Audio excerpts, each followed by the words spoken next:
So he was a counselor, teacher, and a social worker for a number of years there in Detroit. And then I was introduced to Unity and had the calling to become a minister. And so he went through the ministerial program and was ordained in the year 2000. And he is currently the senior minister at Unity of Detroit Temple. It's called Detroit Unity Temple. Sometimes I get them the wrong orientation there, but Detroit Unity Temple. Senior minister there doing a wonderful job. He is one of the outstanding teachers and ministers in the Unity movement. We've had a long-time friendship. We have worked together ourselves on the board at Unity World Headquarters. He's a precious, precious soul, doing a great work there in Detroit, is really geared toward doing a lot of work in the community. I mean, here we have what's called Unity in the Community. He has something very similar and really is reaching into the community in many ways there in Detroit. I was very blessed to be invited there for their gala, their 100-year anniversary gala, and their special Sunday. It was just a great weekend. In fact, I even brought and have kept they had an amazing booklet of the history of their church, so beautifully put together. I liked it so much, I'm keeping it myself for a keepsake. It really is. I should put it on the table out there for you to page through a little bit, those of you who are led to, because it tells all about his church, its history, the many groups in the church. It's just well and beautifully put together. But just to tell you a little bit more, he has been recognized as one of the top 10 teachers in the United States by Ebony Magazine in 1988. He has received the award Mason of the Year at least 2 times. There are many other awards here that I could share, but one that stands out for me is he received the Michiganian of the Year award by the Detroit News in 2008.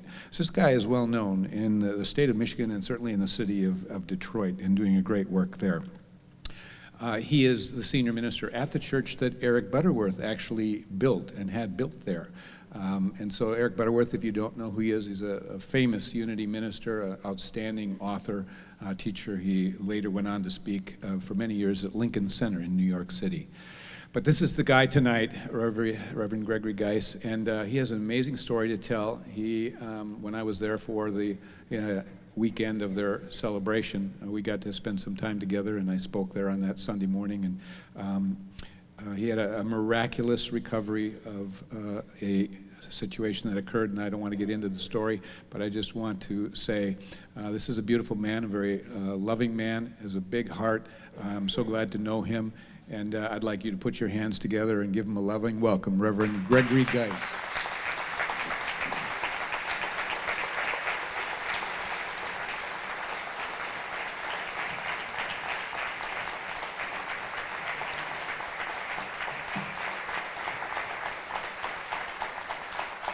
Thank you.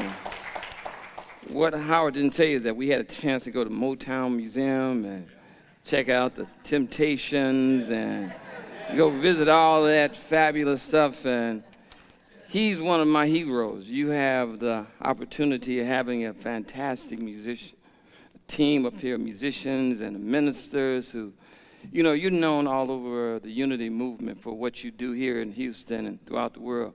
So I applaud you for all the great things that you're doing here.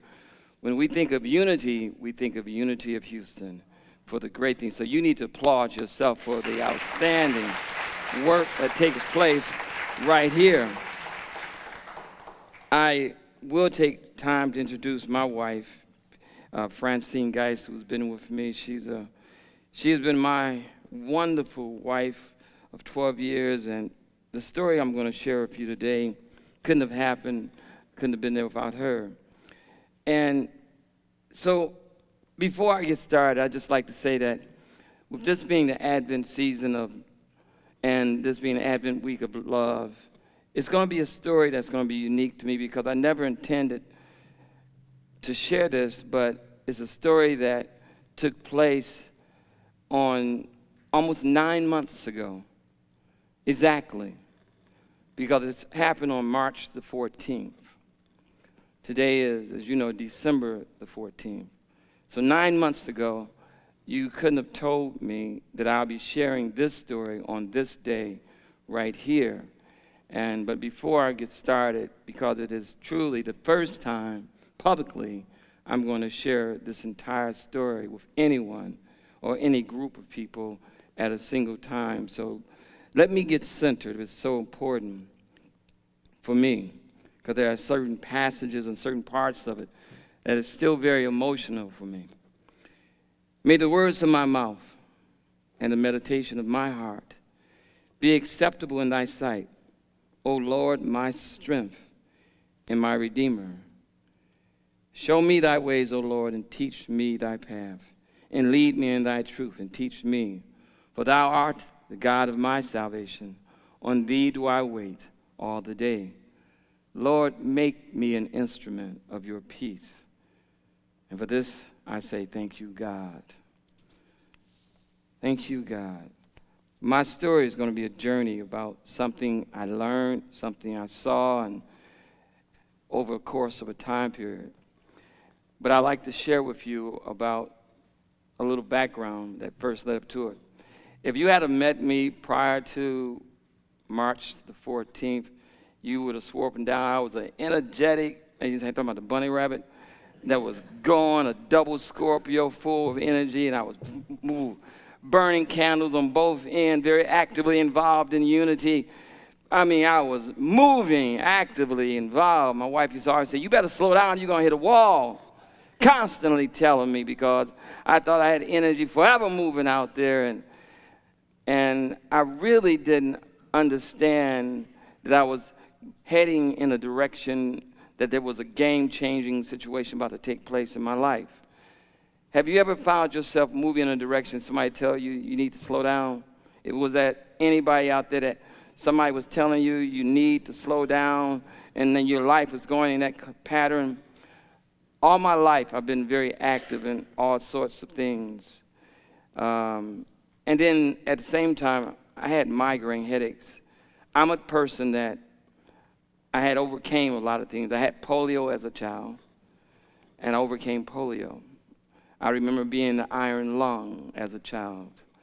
And I remember to this day, those of us who was back in the early 50s, remember when they was going around and vaccinating us for the first time. I don't have that little circle on my arm because I didn't secure that, but I was able to overcome that. I came along in life where I was involved, where I was given prayer affirmation. I grew up in a church called St. Elizabeth Spiritual Church of Science. My mother taught me affirmations, and I didn't realize how that affirmation she taught me was going to be one I would use later in life, even to this time period I'm going to share with you. The affirmation my mother taught me as a small child was called, and I'm going to state it to you here. It says, for I am one with the universal life forces flowing through my mind and my body, bringing me new life and energy. Nothing can come to me but good. My mother taught me affirmations at a very early age, and I didn't realize till later that she had a metaphysical Bible dictionary that when she died in 1984 or passed in her transition, we discovered that. She was studying metaphysical principles at an early age, and she was telling me that she allowed me. I didn't step into a unity church until 1992, but she allowed me to experience studying everything from astrology and Torah because she knew I had one of those mindsets that was driven to search out and be a seeker of truth. All those things prepared me in my crazy, outgoing ways and this adventurous spirit that I had. But on this particular time period, I was, as I stated, I had a series of migraines that I had been leading up to, and I had went to the doctor. I was telling Francine, it seemed as if I was having a case of a migraine headache again, and we went to the doctor, and they assumed it was another migraine. And the doctor said, well, here, take some more medicine, and they gave me some enhanced medicine for the migraine. But on this occasion, what took place was I was at home by myself and my dog, Duke. Yeah, after having 4 daughters, you got to get a boy dog and name him Duke.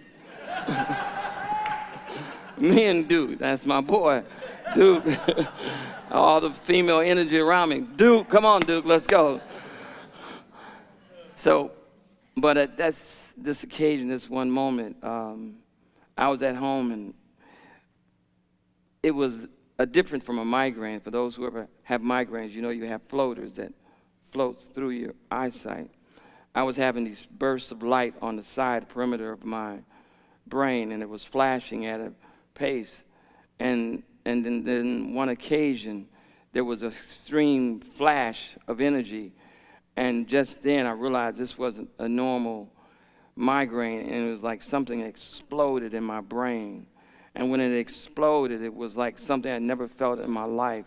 A series of pain hit me, and I have never experienced pain like this ever before. I could feel myself just going through this sequence of pain, flashing bursts, and all I could do from that moment on was try to find my phone. Luckily, if my phone had been in another room, I was in my bedroom, and I found my phone, I grabbed it, and next thing I know, I just had enough strength to dial my wife. I grabbed the phone and dialed my phone. I'm going to invite her up at this point, because for the next few months or a few days, and when I dialed, you can use that mic right there, when I dialed the phone, all I could do was scream into the phone, calling her name 3 or 4 times, and then I had to dial it again, because that's all I could do, because the next thing I know, I was falling out on the bed. And I guess I'm definitely now on the spot, huh? Okay. Yeah, as Gregory said, I was actually away from the home. I was about to go and have lunch. I was in a restaurant. Phone rings. And on the other end of the phone, it was so unintelligible. I thought, because the voice was high-pitched, I thought it was, we had a daughter who had just come home that Friday. This was a Monday. And I thought it was her because it was so high-pitched. It certainly didn't sound like him, and it didn't sound masculine. So I was like, and I was trying to make out. So I hung it up, called the police. I didn't know what it was, but it wasn't good. Whatever it was not good. So I just hung up. There was a couple next to me, and they were hearing this. And they said, "Ma'am, you go. We got your tab." Spirit. Because I was trying to figure out, okay, I got to pay this, no. And where I was a good 15 miles from where our home was. And so I'm flying down the freeway, trying to get to our home, and he calls again. So I was finally able to make out that it was his voice. And it was so, high-pitched, and I said, just hold on, I'm coming.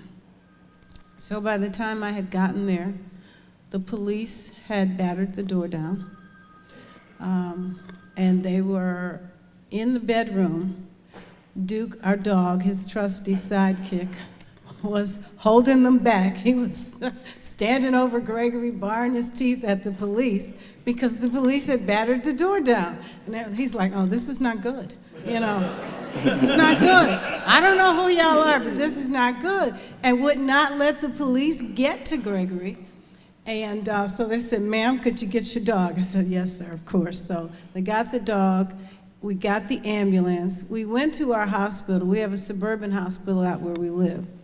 The hospital out where we live, they said, "No, ma'am, we've got to stabilize him, and then we've got to get him to Henry Ford." Henry Ford is a major hospital in Detroit, and they have like world-class doctors there. So the ambulance is flying, the second ambulance is flying down the street with me behind them, going all the way to Detroit. We live about 30 minutes from Detroit.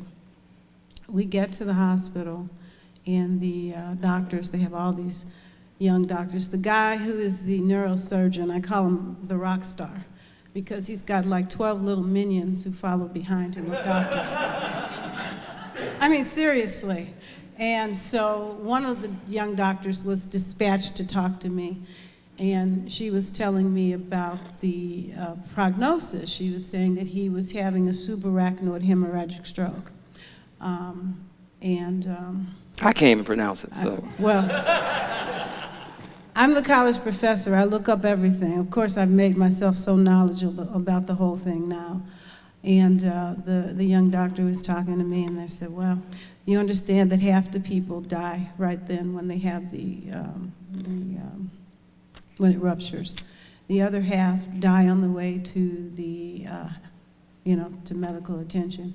And then once you get in the hospital, if you're lucky enough to make it, another half of those people die. And I said, well, why don't we do this? Talking to the young doctor. Whatever it is that you have to do, why don't y'all get on to doing it? Because he's going to live. Okay? I can go look up all the stats later. I'm kind of expert in that. Don't worry about this. I got this. You all go and do what it is that you all do best. And so, of course, they did. And Gregory had an aneurysm that ruptured.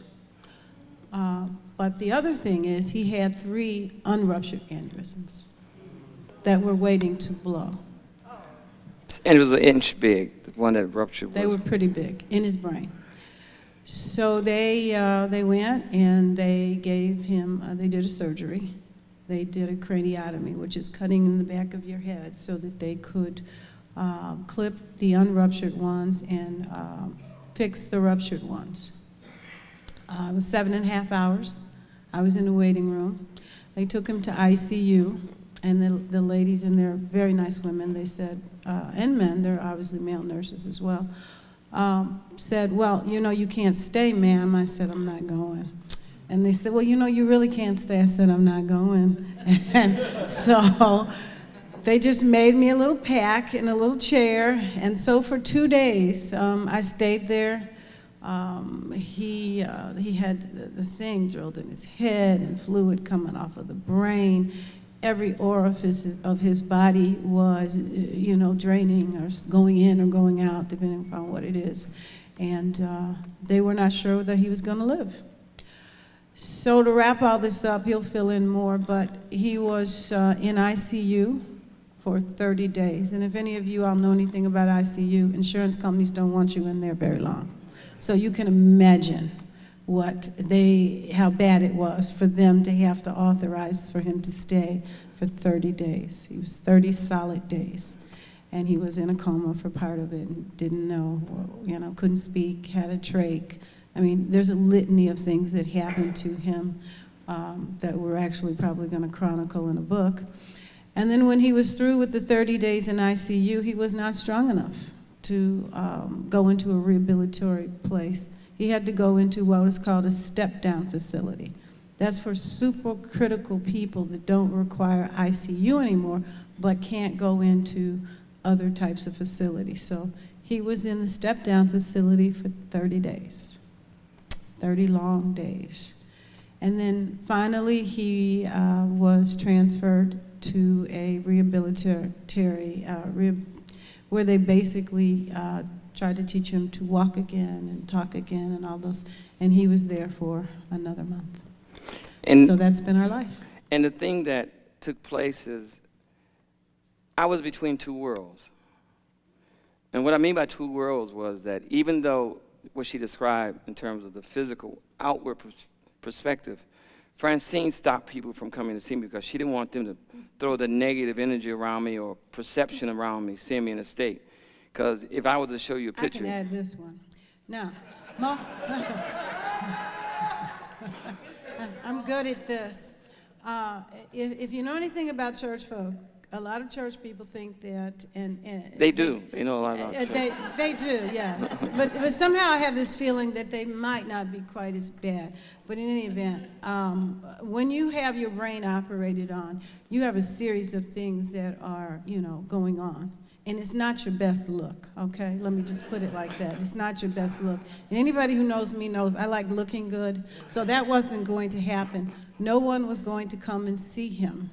I was not going to have his reputation or anything tarnished while we got through this. And I had people call me up, well, why won't you let us come? Because it's not time. I'll call you, okay? He can have no visitors. I would not let anybody see him. And, church people were mad at me, but that's nothing new. I'll get over it. And apparently they have as well. And this is the result, okay? I do good work.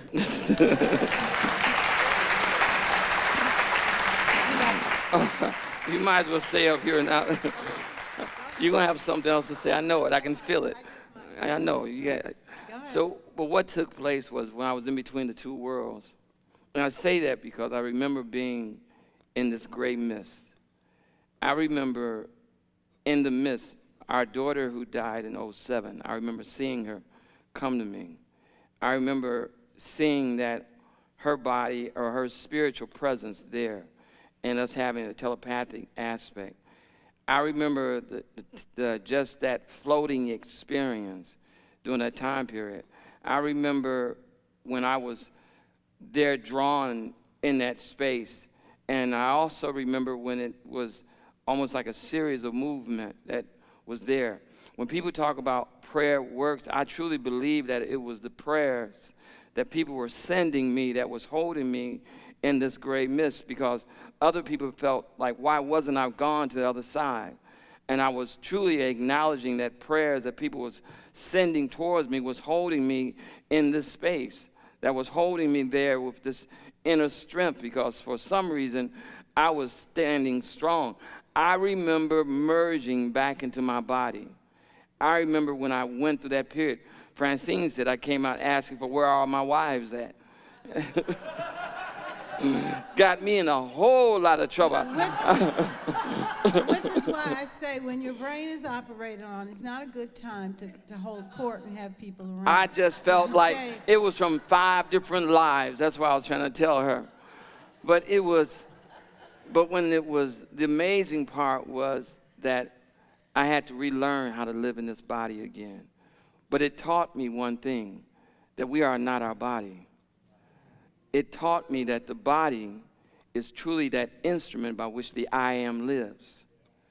It taught me that in that time period when I had to relearn to live in the body and merging back into this physical presence, I had to see the neurotransmitters working again. I had to reorientate and maintain a perfection. This left side was a total stroke. I couldn't even hold a cup, and she'll tell you with this left hand. When I was in that wheelchair, I had to learn how to see the neurotransmitters, see light. I was holding light in my brain and seeing that light operating. I started seeing the light moving down my left hand and seeing the activity of brain working within my mind, seeing myself in a perfection, seeing the perfect I am actively operating within my brain, holding to that truth. What Myrtle Fillmore said, I'm a child of God. I do not inherit sickness. I started seeing and utilizing prayer. Little did I know that the church sent out a memo asking people all over the country to pray for me at 3 o'clock. At 3 o'clock, when we was in the second rehab center, I would roll myself out on the wheelchair, be outside at 3 o'clock unknowingly, and I would just be out there by myself, just staying in that prayerful space, not knowing that people were praying at the same time with me, just to absorb the energy. For some unknown reason, I just felt called to go out there. I started journaling. I started writing with my left hand. Started drawing with my left hand. I knew I couldn't let my dominant right overcome, and so my left side would become weakened. I knew I had to make sure that I would strengthen this. She'll tell you, I started pushing myself, gaining strength wherever I could, because I did not want. So I would refuse to accept the idea that I was going to be in that wheelchair. I refused to stay in the wheelchair, but it was battling, and I had to battle my material side, or have my battle with God, you may want to say, because why me did occur? Why did I have to go through that? Why did I have to go through this experience? And I was so grateful for Francine, because every day she was there to push me along, making sure I listened to my therapist, making sure I listened to the things that I needed to do. I got a good one. Let me tell him this one. I told you that. When he was in the step-down facility, before he went to the rehab, you're supposed to get a little bit of time. This is Fidel like this. Just like 30 minutes of helping him to do some rehab stuff. Well, if you all were to know Gregory is so gregarious, and he talks to everybody. So I come up there one day, and he's talking and holding court with the nurses. And I'm like, aren't y'all supposed to be rehabbing him? Well, he said he was I don't care what he said. That's not what I'm paying you for. Get him back there and get him rehab. They're like, okay, yes, ma'am, yeah. Let's not have this discussion again. I don't care what he tells you, I'm telling you, he needs to be rehabbed. They brought me a phone because I wanted a phone. Oh, God. Oh, yeah, I forgot about that. The phone. The other thing, when you have a brain I thought you didn't have injury- enough to say. Yeah, but I think I do. Particularly if it ever happens to you, and I don't wish that it does. But Gregory, with his, he likes to talk. And particularly, I did not want him calling people and saying all kinds of crazy stuff, which he would not remember that he said later. So I kept a phone away from him. Well, he called his, and you got to hear how his mind works. You all might think this is Wait a interesting. minute, now watch it. Yeah. His what do you call it, family practitioner, his regular doctor. And he asked his regular doctor, he says, "Doctor, you think people should communicate, don't you?" And the doctor says, "Yeah, I think they should." "And you don't think there's anything wrong with a phone, do you, doctor?" "No, I don't." He went and told the nurse that his regular doctor told him he could have a phone. That was me being creative. Creative. That's a nice way of putting it. And I told the nurse, I said, please don't believe anything he says. So Please. through all of this, we're working through our process. But what we did find is the fact that it was a welcome challenge because I became more determined to overcome this whole aspect. But we eventually I realized that I had to see that all of it was about me getting better and going through the wellness process and agreeing and realizing that Francine's greatest interest was seeing me get well and recognizing that I had to go through it. What I saw was I began to see that rehabilitation is what we're supposed to do spiritually. I started having these spiritual breakthroughs because we are all broken in some format. I began to realize that while we come to a spiritual center is a rehab to get back to our original format, to be restored to the wholeness of our spiritual self, to be able to find that, to see that wholeness that should be existing. So we come here for rehab, where we're wounded at, we seek that spiritual tools and realize that our role as spiritual teachers and spiritual leaders is to give them the rehab, those relationships, those tools, so a person can work through their difficulties and become whole again, to align themselves with the Christ energy. All of a sudden, as I'm going through my restoration to be restored in wholeness, I began to realize that these 9 months is more than what I thought, because it happened during that whole time period of the Holy Week. I realized that it occurred right before Palm Sunday. It occurred right before our healing week. It occurred right before the crucifixion. And I began to realize that in all of this, for me, it was a part of a huge understanding, because there was a crucifixion that took place within me. I had to let go of a material conscious awareness that had to die. An old Gregory had to be crucified. Things that I was holding on to had to die inside of me and had to be burnt away, had to be released and let go. And it happened through an aneurysm, a brain aneurysm. When I began to realize that there had to be a rebirthing process.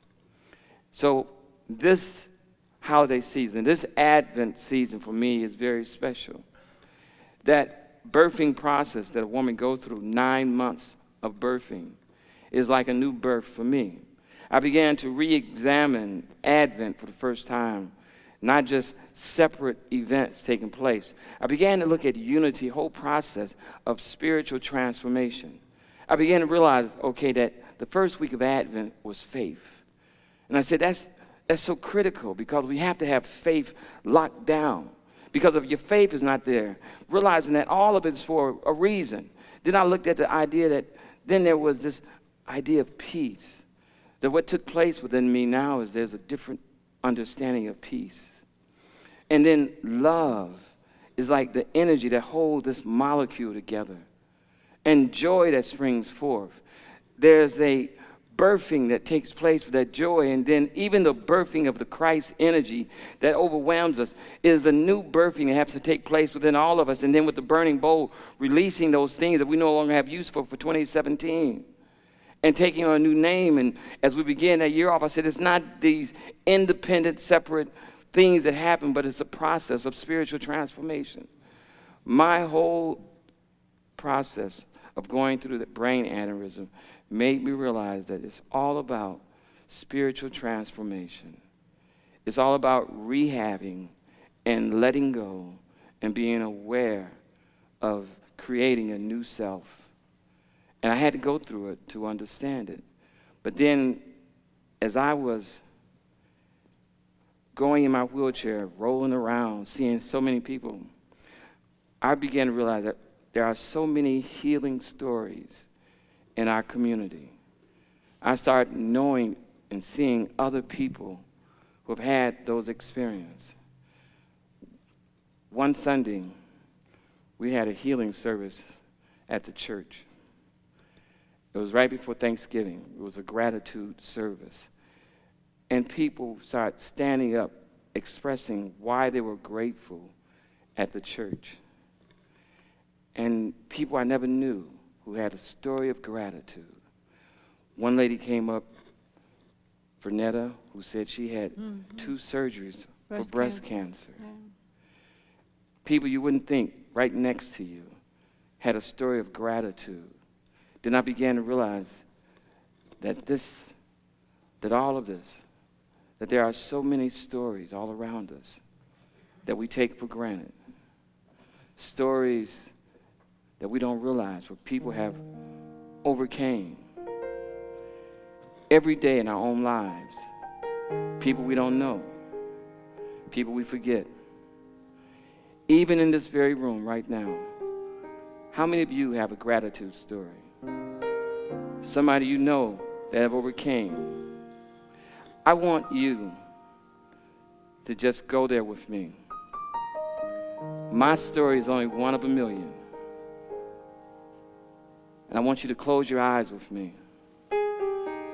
And I want you to go to that space, that place within yourself. It may be for someone else. It may be for your own self. I just want you to drift to that point, and I want you to think about the love and use this time period, this season, this Advent season, the season of grace. Dear Holy Spirit, we come to this sacred moment where we're grateful for the love that has been poured upon us. We're grateful to know that we're here today because of you. We're grateful to know how your love has brought us through so many challenges in our life. We're grateful to know that we're part of something special. To know that right now, in this very room, there are so many souls who have cried out with their prayers and yes. And yes, we know that you've been there for them. You have touched them and anointed them, and you have lifted them up above their problems. We give you the glory, but we say thank you right now for touching them, their friends, their family. We say thank you right now for allowing them to know you.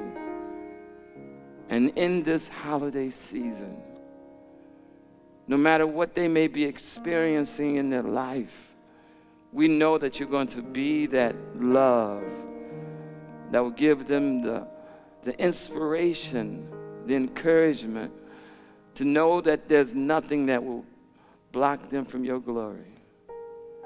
We say thank you right now, for we know that we can experience the birthing process of the great I am. To know that right now and right here in this very room, someone is feeling your love. Someone is being touched by you. Someone is opening up to the great I am. That someone is saying yes to you for the first time. That someone is realizing that they can do all things through Christ. Oh, dear Lord, we say thank you right now. Thank you for this presence. For we know that all that God is, I am. And all that I am, God is. There's only one presence and one power, and that is love. Love, the great healing power in the universe that gave the encouragement to Dr. King, that lifted us all up, that brought forth the Christ child. So for this, we simply say, thank you, God. Thank you, God. Thank you, God. And so it is. And so it is.